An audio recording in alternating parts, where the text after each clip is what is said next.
What's going on, guys? It's Nick here, back with another video. Today we'll be going over the running backs I'd be trading for and away this week. You guys seem to really like the setup last week, so we'll go right back to doing things that way with one small change and then a few short questions to answer. The change will just be adding the cells to each scenario instead of having cells on their own. But realistically, it's more the type of players you'd be selling instead of individual players. But we'll go over all of that. And then we'll go over your questions, not in a question specific part, but kind of when it feels like the best time to answer them. And that'll be during scenario 3 and scenario 4. So we'll get into the running backs in a second. But first, of course, have to start things off as usual. Stat of the day. Yesterday's stat was among wide receivers with at least 20 targets. Who leads the league in yards per target? The answer is Jamar Chase. Official Rich One was the first to get that right on YouTube, and at Red Leader, and then a bunch of numbers was the first to get that right on Twitter.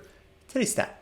Among running backs with at least 100 carries, so there aren't that many that hit this threshold, Derrick Henry has the highest percent of his carries with 8+ defenders in the box, who ranks second.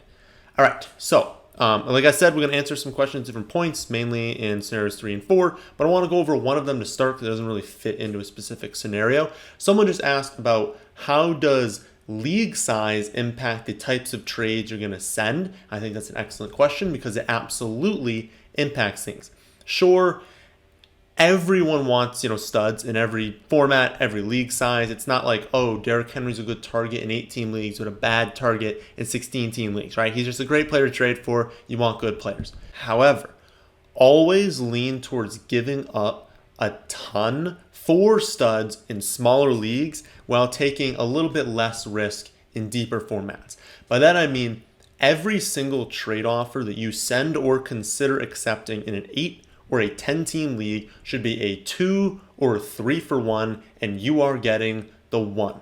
I would basically never do a 1-for-1 or a 2-for-2 trade in a smaller league unless you are just clearly dominating the trade. Like in a 2-for-2, sure, if you're getting 2 better players, obviously do it, and 1-for-1, if you're clearly getting the better player, do it. But I would never do a 1-for-1 where it's pretty even, or a 2-for-2 where it's pretty even in a smaller format. You have to just be upgrading your starting lineup because it's just not worth trading players that's equal value or just gaining depth. It's not worth it in smaller formats. In 14 or 16 team leagues, though, you do still need depth. So you can for sure do deals that kind of break apart your studs into 2 or 3 quality pieces, because a strong, just overall quality team can absolutely win in a deeper format. And by deeper, I mean 14, 16 leagues. And that's just not a setup that will win an 8-team league or a 10-team league. And then 12 is just a mixture of everything. You can do 2-for-1s, you can do 1-for-2s, you can do absolutely anything. You're just trying to build a solid team that still has upside. But as you work into 8 and 10, it always needs to be you're getting the stud. And 12 or in 14 and 16 team leagues, you can absolutely consider having Travis Kelce, but wanting 3 quality pieces in return for him. For sure, you can do that because you still want to build a very, very deep team in those formats, because if you have only a few studs and they go down, you're looking really, really bad in a deep league. So hopefully that answers the question, but let's hop into the different scenarios. So first up, scenario 1. If you are a team, or you have a team, that has 0 or 1 loss at this point, you are going to make the playoffs if you fall into this bucket. So congratulations. Because of this, we don't really care too much about the next few weeks. Obviously, we're not trying to lose. Obviously, we care if we lose because that's not good, and we still want to secure a higher spot.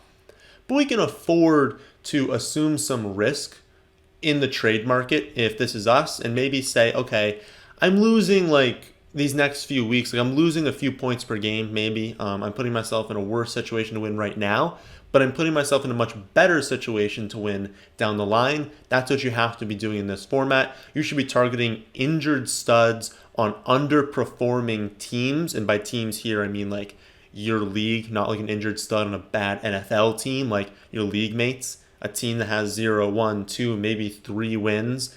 They have injured studs. They got to win now. Those are who you're going after.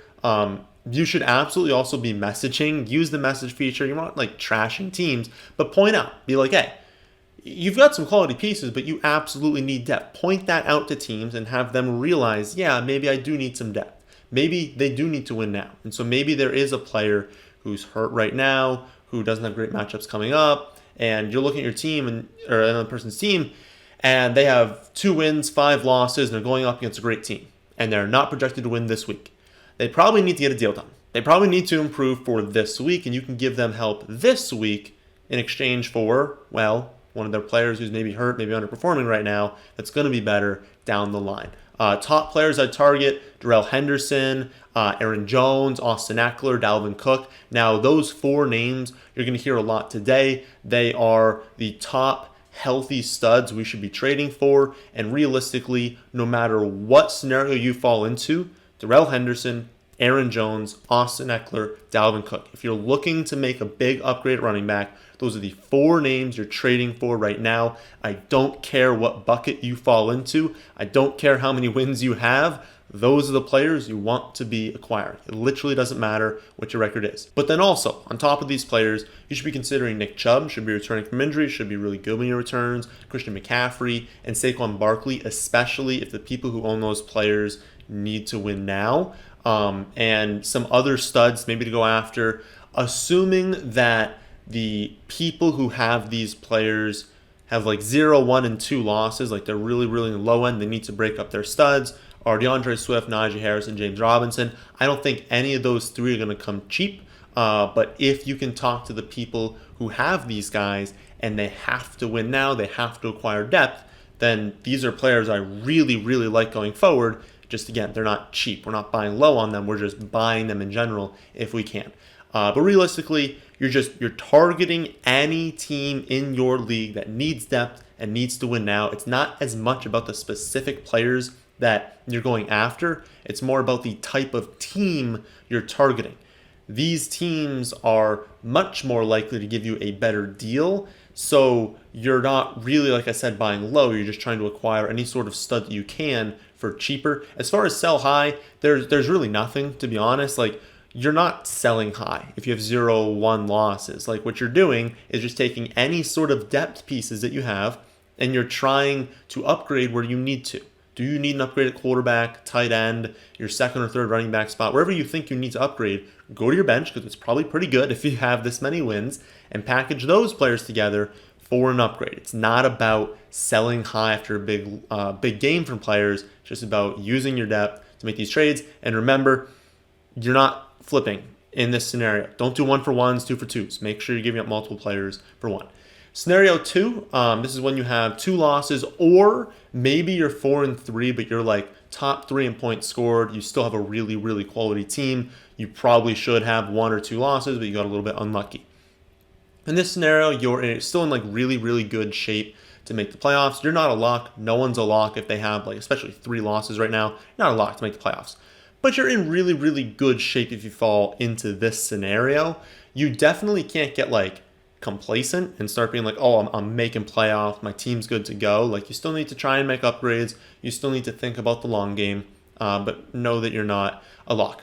The studs to trade for are the exact same, like the really, really good players who are not injured. Same players. It's just that you need to limit your risk a little bit more on the injured players. Like, you can't really afford to, if you're 4-3 but don't have a lot of points scored, you can't really afford to go like 1-2 over these next few weeks, because now you're 5-5 and you're much, much more at risk of missing the playoffs. And so you don't want to be trading players who are producing for you right now for the long term, if that's going to hurt your short term, and maybe you can't even get into the playoffs. So you can't afford to go out and just send a bunch of offers for McCaffrey and for Barkley and players like that, because, again, you still have to make the playoffs and you're not a lock at this spot. But here's one thing you can do.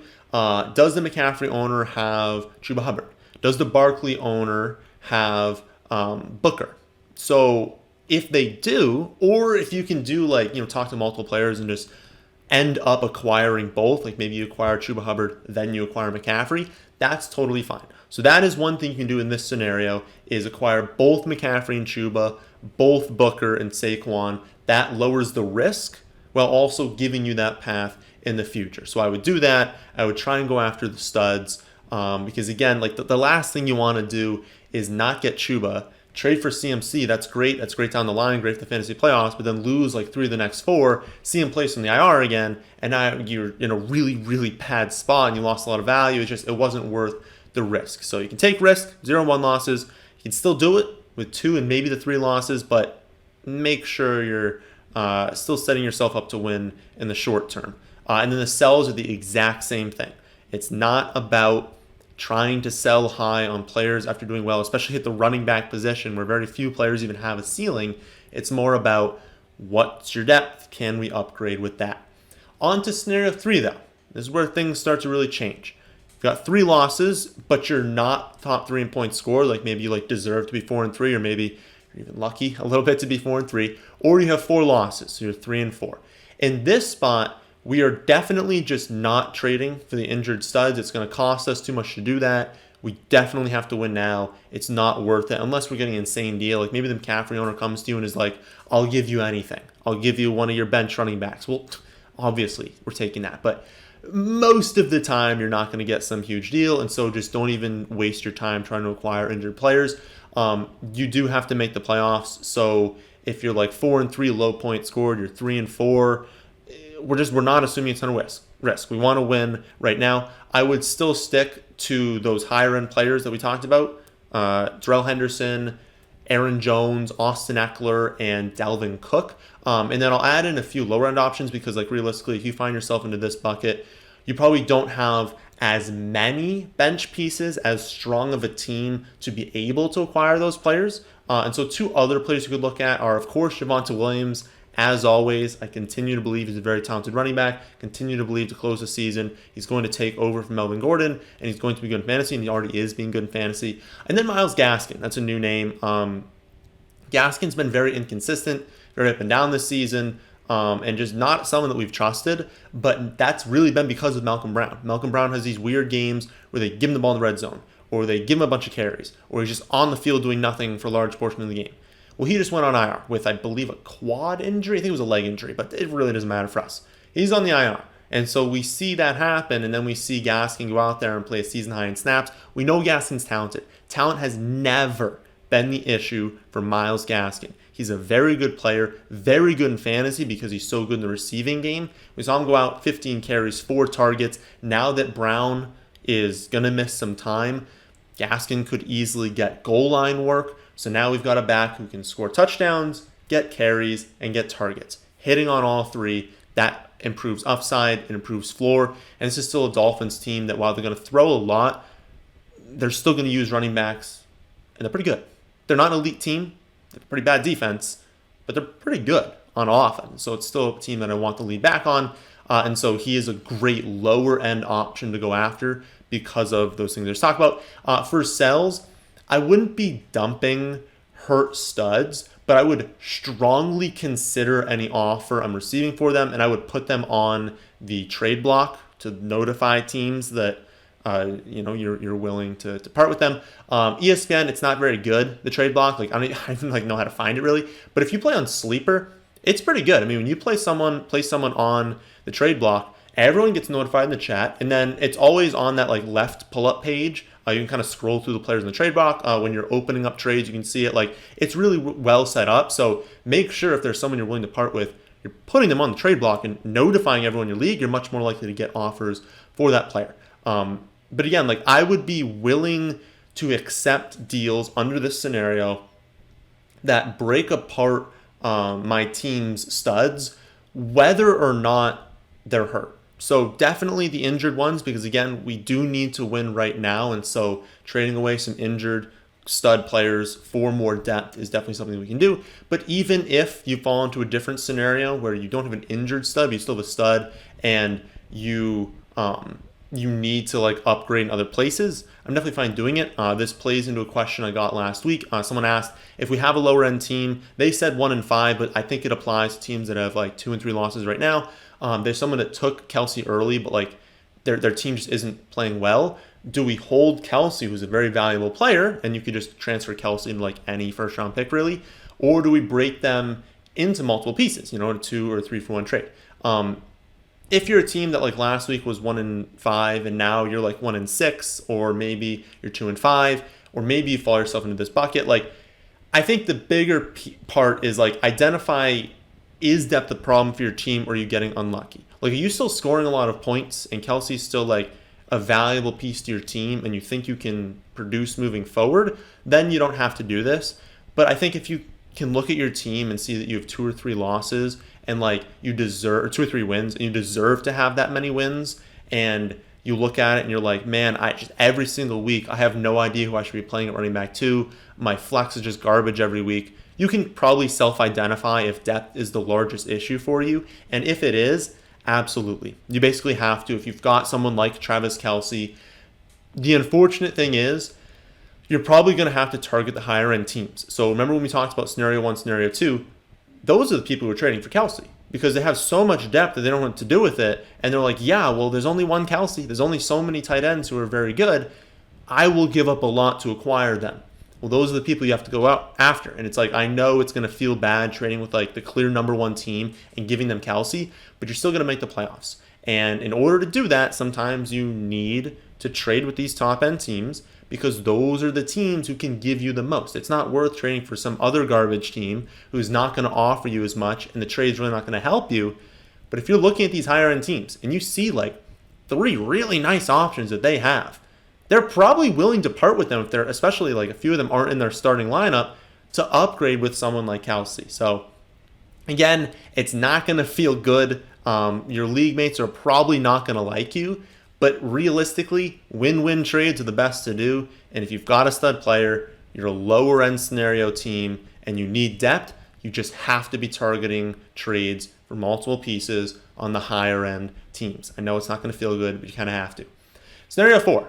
For those of you who are 2-5, basically anyone who's 2-5, you can realistically, if you feel like it, put yourself into scenario 3. If maybe you're 2-5, but you're like leading the league in points scored and you've just gotten really unlucky. The problem is points only matter as a tiebreaker. And I understand that like you can squeak into the playoffs if you're 2-5 right now. I mean, last year I had a team that was 2-7, squeaked into the playoffs on the tiebreaker, 2nd overall, lost in the championship. So it can be done. It's just very unlikely if you're 2-5 that you're looking at your team like, yeah, like I got this. This team's doing great. That's a fine way to view things if you're 4-3, if you're 3-4, because then you're much more likely to come down to that tiebreaker. But with 5 losses, you probably have to go 5-2, maybe 4-3 if your team is really bunched up. But more realistically, you got to go 5-2.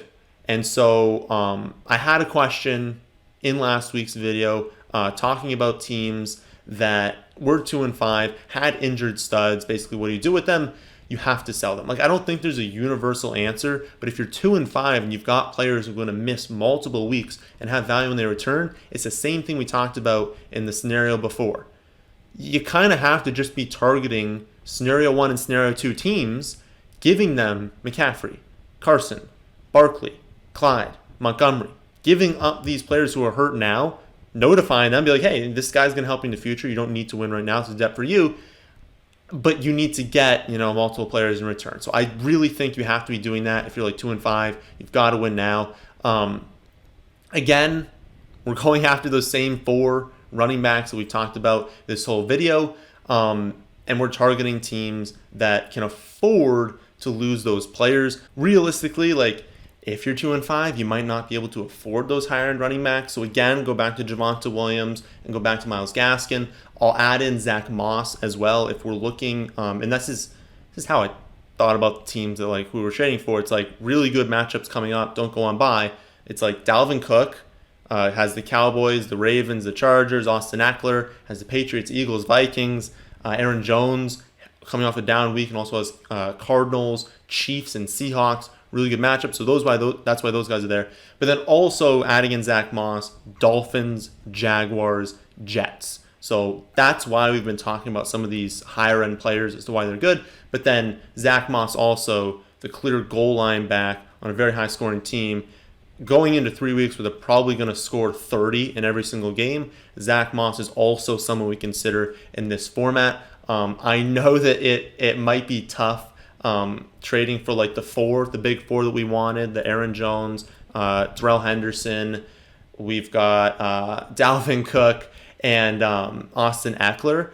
But try and get those guys, because you have to do something. Like, if you're 2-5, you can't just say, oh, no one wants my players, like, I'm just gonna lose. Like, just go for it, right? Just send multiple players. It's why I've added in the value rating. So if you look at the rest of season rankings, there's now a column that says value, and so everyone always likes to ask, like, well, give an example. The team.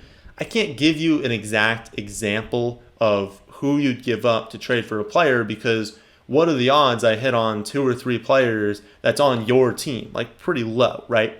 But you can do that now in the rest of season rankings. All you got to do is add the value. So here's one example. Austin Eckler, half PPR value of 12.3. Any scenario, I basically said you can trade for Austin Eckler, but especially in a scenario like this, we're in scenario 4 right now, you got to do something. You've got to be willing to give up value to try and get Austin Eckler. So if you've got Antonio Gibson, he's got a value of 5.4. If you've got Chris Godwin, he's got a value of 3.5. Add those together, Gibson plus Godwin, and you're at 8.9, still shy of the 12.3 for Austin Eckler. And so you're 3.4 shy.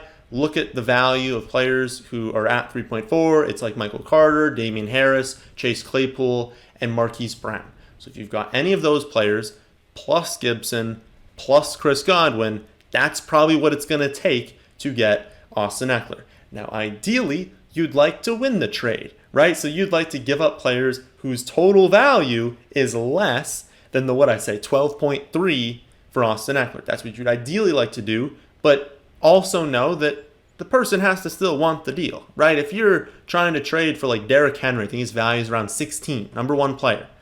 If you're giving up value of like 8, you got to realize that like you're trying to like screw over your league mate, and they're going to realize that, and they're not even going to look at trade offers from you anymore. So try and make the values close to each other.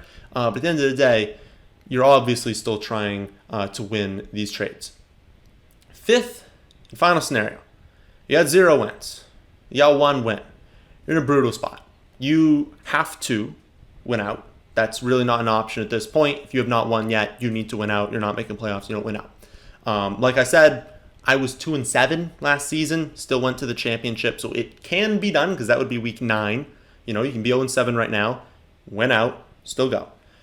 But you're not in a favorable spot, and you got to realize you're probably going to lose. But you still have a chance. And so for trading, you basically have to target players who have already had their bye, players who have good matchups coming up, higher end players that can have spiked weeks. So if you've got just like a very even team, a bunch of players that like next year are probably going to be like 4th and 5th round picks, it's like, do they have the upside to drop 30? Right? Maybe that is one of your issues, is that your team's like quality, but as soon as one person has a down week, you don't have the upside to make up for it. Maybe you just got to try and package a few players together to get someone like Alvin Kamara who can drop 40, someone like Derrick Henry, you're not going to be able to get him, but someone like that, like Dalvin Cook, who can drop 35, 40 points and get you a win. You probably need to try and acquire those players. Again, same stuff we talked about before. I'll add in players like Tony Pollard. Again, you got to take a huge risk at this point. So a player like Tony Pollard, like A.J. Dillon, just someone who we know is going to be running back 1 if the stud goes down or goes on the COVID IR, so a situation like Devonta Adams. Well, what if Aaron Jones also picks it up this week, and now A.J. Dillon is an absolute stud on Thursday night?